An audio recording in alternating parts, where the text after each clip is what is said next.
Arsenal are up to the third position in the Champions League table with the 3-0 victory against Monaco at the Emirates Stadium.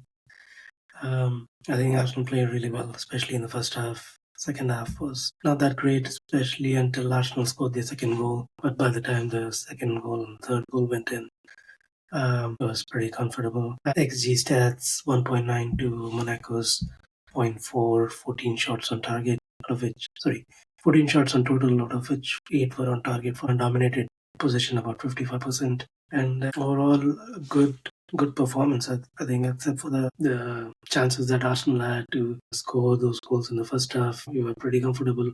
Monaco had a good position, created some decent chances. I think Ambolo had one chances in the second half, but apart from that, no other clear-cut opportunities. Arteta made 4 changes. MLS Skelly came in for Timber. Merino started. Martinelli started for Trossard. And Jesus started for Havertz. So that was good rotation. I think we don't really have a lot of defenders, so getting MLS a chance was good. Merino definitely needed more game time. Even in this game, I think he's looked a little rusty. And definitely we need more from Jesus and Martinelli. So it made sense to have make those changes. I think Monaco started pretty well, especially in the opening exchanges.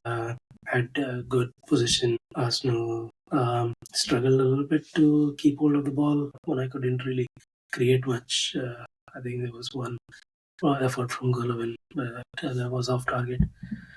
Jesus had a chance within the fifth minute, and but I think he hit straight at the goalkeeper. And then Arsenal started coming back, created good chances. Odegaard had a couple of chances where he tried to hit his curlers from inside the box, just evading the outside post. But the biggest chance, at least in the first half of that, one of the biggest chances was when Kivior the long ball. I think Jesus did really well to get the ball in control and get a run at the goalie, but he hit straight at the goalie's feet. He had a chance to get it past. I did feel that there was a little bit of rustiness in his finishing, and it also shows um, how less of confidence he is playing with.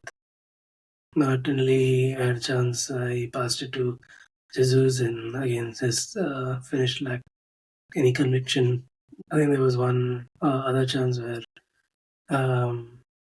Odegaard played in Martinelli, and Martinelli just hit straight at the goalie. 3 really good chances back to back, and was starting to get that feeling that this might be the game where Arsenal struggles. But eventually, Arsenal did score a beautifully created goal. Actually, we had 25 passes in that set, and Marcelo Skelly skipped past his defender and passed it really well to Jesus, who managed to keep himself off onside. And really good pass to Saka. He had a tap in from like about 3 yards. 1-0 to the Arsenal, about 34 minutes. That was impressive because Arsenal were in the ascendancy and scored a really good team goal. So that was good to see, call Arsenal Stoke City anymore, I think, with that, if you see that goal back. Odegaard had a chance, clip passed, and Odegaard was one-on-one, and with the goalkeeper to beat, he dragged his shot past the far post.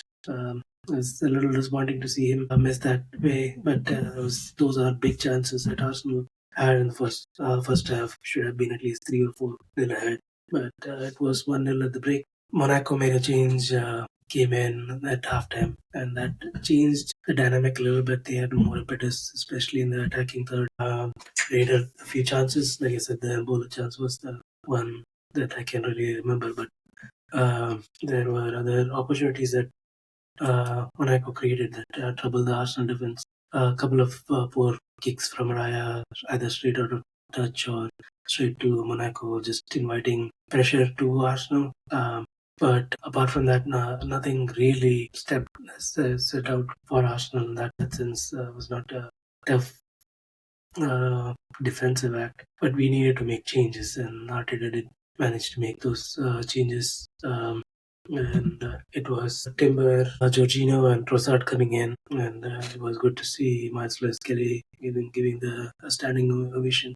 Rice, I thought, played really well in the first half as well, and Martinelli was, I think, was lucky to be in the pitch. He had a couple of, he was already on yellow card, had a couple of hacks at the Monaco players, which in other days would have been a yellow card itself, which means it would have been a red card, and that would have been a really tough game for Arsenal to come back. But with all that dominance from Monaco, Arsenal was literally gifted a goal.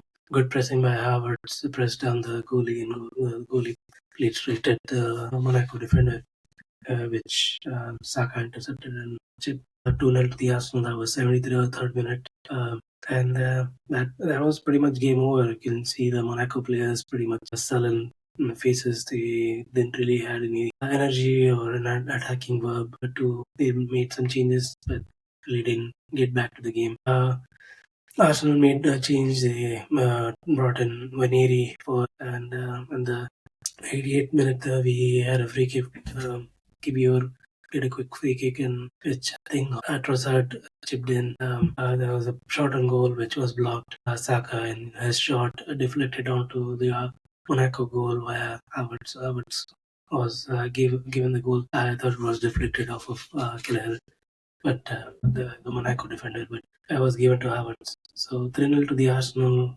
That was at the 88th minute, and after that was pretty comfortable. Was one chance to Vaneri that came, and he actually took a couple of chances. One long range effort that he hit straight at the goalie, and another one which Jorginho nipped at the D, and Vaneri hit again straight at the goalie. But Arsenal dominated the ending stages and ended 3-0. One thing of note, I felt Monaco did really well, especially they didn't concede a lot of corners to Arsenal. It was only 3 corners, and the setup that they had was also interesting. They had 3 players up top, basically covering the 3 defenders that Arsenal had for the corners. So it was really good to see that side of Monaco. Good to see a team do something differently in corners rather than piling up their defense. They actually had 3 players in their attack. So if they did have a chance to counter, they had enough players in the back in Arsenal's back to get that goal. But a great result for Arsenal, obviously, with Man City losing, and also I think Barca won. Most of the scores went Arsenal's way, so Arsenal are third in the group. We definitely don't want the extra 2 games playoffs to be played. Getting into the top 8 is important, and hopefully that's the case. We have 2 games left, Girona and Zagreb, and hopefully we'll be able to get those wins and keep our place in the top 8. Obviously, the sides go back to we concentrate on the Premier League this weekend. We play Everton on Saturday. Not too many days between the games now, and Arsenal definitely need to recover. I'm expecting some more changes, some rotation. Lack of people in the defensive half is going to be difficult for Arsenal to make any major changes. I think another shout out for Kiwi. I think he played really well. Saliba was impressive as well. Overall, I think Arsenal played really well. I hope this Champions League form Arsenal take to the Premier League and go on to let me know how you felt about the game. If you obviously need to share your thoughts and want to join me on this podcast, let me know. And please like and subscribe. I really appreciate if you can do that. And until the Everton game, thank you. Talk to you then.